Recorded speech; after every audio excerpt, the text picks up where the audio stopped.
সালাতু ওয়াস সালাম। এবার বলেন তাবুত। তা আলিফ জবর তা, বা ওয়াও পেশ বু তা, তাবুত। বলেন তলুত। একটা তাবুত আর একটা তলুত। জালুত, দাউদ। এই কয়েকটা বিষয় আমরা মনে রাখব। মুসা আলাইহিস সালাতু ওয়াস সালাম ফেরাউনের বাহিনী থেকে আল্লাহ তাআলা যখন মুসা আলাইহিস সালাম এবং বনী ইসরাইলকে মুক্তি দিলেন, মুক্তি দেওয়ার পর মুসা আলাইহিস সালাতু ওয়াস সালাম বনী ইসরাইলকে বললেন, আমরা ফিলিস্তিন উদ্ধার করব, জিহাদ করব, জিহাদের মাধ্যমে আমরা ফিলিস্তিন উদ্ধার করব। কারা কারা জিহাদে যাবা? বনী ইসরাইল জবাব দিল, আমরা কেউ যাব না। কি বললো? আমরা কেউ যাব না। ইযহাব আনতা ওয়া রাব্বুকা ফাকাতিলা, তুমি আর তোমার রব আল্লাহ যাও, তোমরা গিয়ে লড়াই করো। ইন্না হাহুনা কাঈদুন, আমরা এখানে বসে থাকবো। নাউজুবিল্লাহ পড়েন।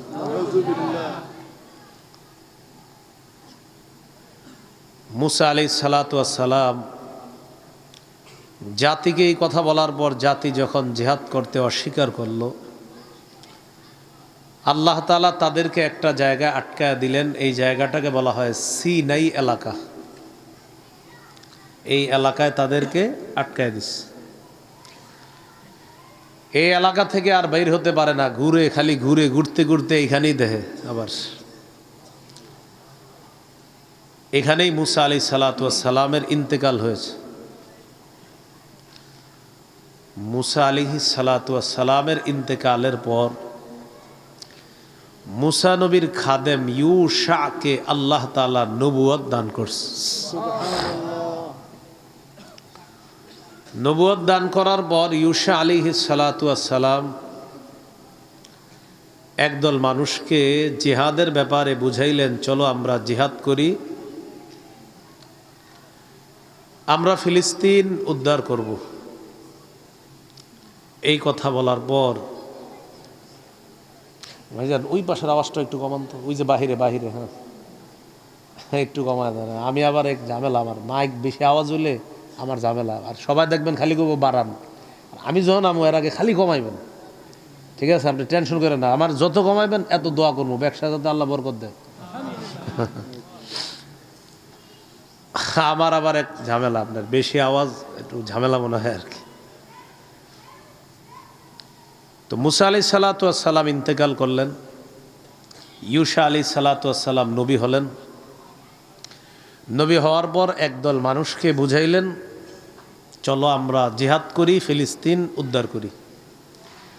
আলহামদুলিল্লাহ, কিছু মুজাহিদ রাজি হয়ে গেছে।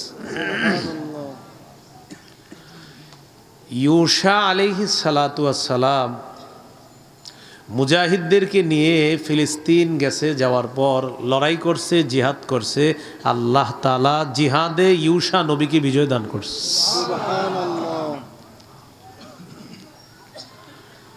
বিজয় দান করার পর ফিলিস্তিন এখন ইউশা নবীর দখলে আছে।